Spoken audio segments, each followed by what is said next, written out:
And so he said, I'll get you on the golf course. I mean, literally, the golf course was built first. And so we play golf, and I remember feeling this is special, very special. Jerry, do you remember all this process? Jerry knew me during all this process. And so I remember playing that golf round, and I thought, it'd be neat to own one of these pieces of dirt for whoever those fools are that are going to have to build these houses out here, because they'll buy it from me, the dirt. That's the way I felt about it. So I went back to business, went back to work. And the Lake Las Vegas people said, well, we'll carry the paper for you. You don't even have to get a loan. We'll carry the paper on a lot. You just need to give us, I'll never forget, $33,000 down. And that was everything. That was like 25% of my home price. And then I needed to make payments, which were twice the payment of my mortgage on the dirt. And I remember trying to tell Tiffany it was a good idea. Because I wanted to be a member of the golf club. I wanted to play golf here for free and wait on some fool to buy the dirt. Whoever these people are that are buying raw dirt without a house on it. That was the way my mind was working. And so it took me a year and a half to get the $33,000 away from my bills and expenses and the other things I had to do to run a business. But I remember that day I wrote it, it felt like, are you making a right decision? I remember calling my dad in Tennessee and saying, Dad, is this the right call? He said, son, you're talking to somebody who's not qualified to give you a fair answer there. I've never done anything like that. You need to talk to somebody who's bought raw dirt and whatever people do with dirt. I wrote that check. I made those payments proudly. My income continued to go up while I was busy. See, I think it was important that I had this dream that kind of forced me to stay focused on my work. It forced me to stay focused on my work. I upgraded my Pretender vehicle, because if you own dirt at Lake, you got to have a better car. So I had a better car. I upgraded my car. And I remember driving people out here to show them my dirt. And remember, Jerry, what you thought? He thought it was crazy. He said, more power to you, man. Big dreamer, go. And I remember starting the planning process with a general contractor. And I'll never forget how that happened. A good friend of mine said, listen, the bank will loan you money if you're making payments on the dirt, and then they won't, and then you don't make payments on the construction until the house is built. I said, no, I could go for that. No payments until the house is built. Could they take 7 years to build that house? I mean, is there anything I can do to delay it? That's the way my thinking was. And so we moved into that first dream home at 29 years of age. We were 22 years younger than the next people who lived out here. There were 8 families that lived here, 8, when we moved into Lake Las Vegas.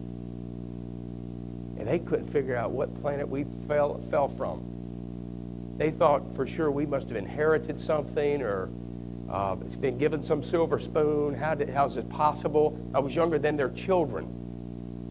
And these people became my friends, and today we're very close friends, many of them. And I just want you to know that the distance between where you are now and where you're wanting to go requires a little more faith, requires a little more belief in you, and ultimately belief in those who can help you get there. Because one of the things I don't want you to forget is that the mentoring relationship, or the alignment that I had with a man who knew his way, was what made it all possible. I wasn't out inventing the road and trying to figure out how to do it. I had the poster of a gentleman in my office, which now seems a bit odd, but I had a poster of this person, and at the bottom of the poster it said it takes leaders with vision to help people with dreams. And I just believe that. I allowed this man to influence my mind in such a way as to believe I could do anything. And that he would guide me, and that he would instruct me. And so back to that list. How important are the skills if you have no will? That's what most are missing. You're not missing skills. You can get skills off an infomercial, Tom. You can get skills at the college. We've got eternal students these days who are in their 50s going back to college and back to college and back to college looking for skills. You don't need skills. You need will. And then a bit of skill becomes real helpful. Val, am I right? If willpower is essential, stop quitting, make a personal list of bad habits, surround yourself with winners, and this is number 4. Believe earlier than the skeptic. Believe sooner than the skeptic. Believe now, today, not when you go home and do some research. The person who leaves a BPM in your town and says, I'm going to need to think this through, that's a person who's afraid. It's a person who lives with fear every day. You know when you know that you're ready? Is when you feel that feeling in your gut that says, this is right. That's when you're ready, not after you've done research. What do you got to research? Whether a winner's a winner? You don't know a winner when you see one? What would you be researching exactly? What exactly would you be looking for? Would it be something Elliot missed? Would it be something our forensic auditor skipped? Would it be something that all these multi-million, billion-dollar organizations that affiliate with Impact missed? Would that be what you'd be looking for? AIG, the largest insurance company on planet Earth, they may have skipped something that you could locate. They may have skipped something, and in your own research you could find it, I guess. What would you know what you're researching is your will to win. And I wish you'd get right to that.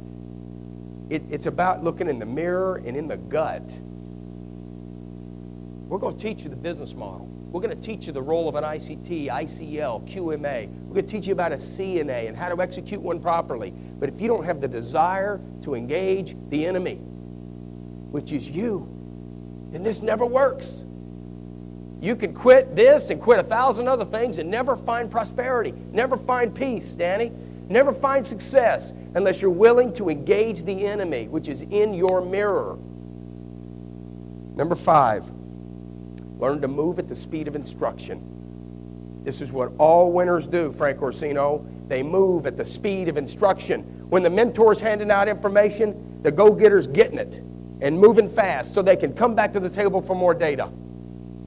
Nothing's more offensive to a winner than to have somebody extracting data and them not applying it. If you want more data, move faster. You want more instruction, move quicker. You want more information about winning, get the stuff that you've already been given done and come back to the table of instruction. I think about my kids.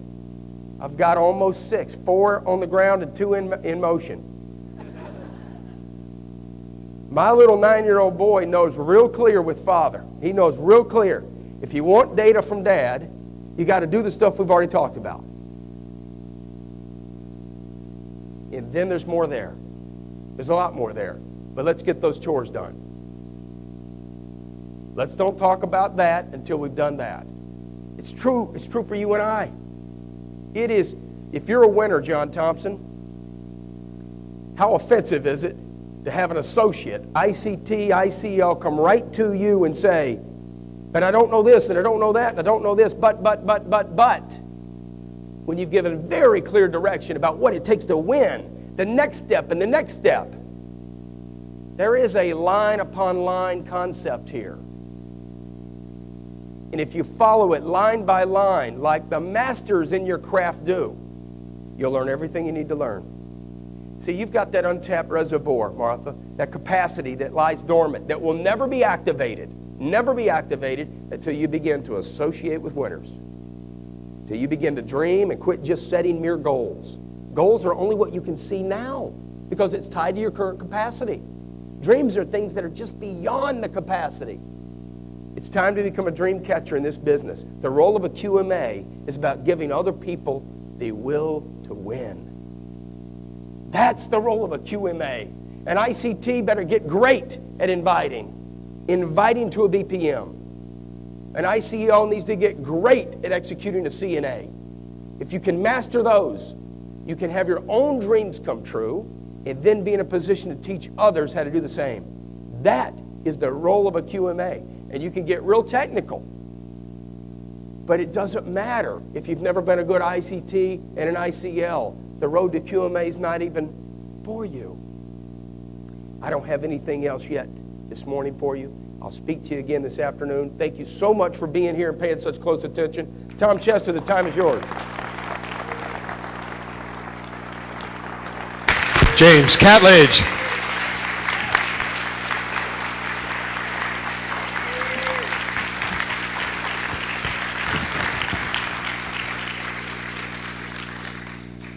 Those points were probably some of the most important that have changed more lives and could change yours.